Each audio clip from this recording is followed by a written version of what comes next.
یه بسته کبریت بازش کن. یه بسته کبریت بازش کنم. یه دونه قیچی ابرو. یه دونه قیچی کمون. این قسمتشو برش بزن. اوکی این جایی که لازم نیست و کلا باید بگیرم. اوکی این از این.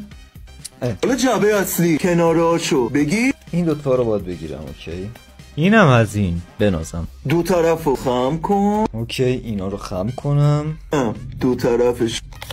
اینم دو طرفشو خم. این میشکنه این چوبیه. اوکی اینم از این. قسمتو به صورت کشویی بره اینجا. بعد نیم ساعت فکر کردن این اینجوری بره تو این. اینم میره اینجا. اینم میاد اینجا.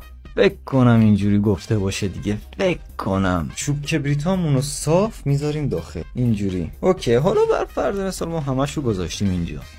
الان اگه یه دونه رو اینجوری بگیرم کار کرد. بنازم خیلی باله. به به.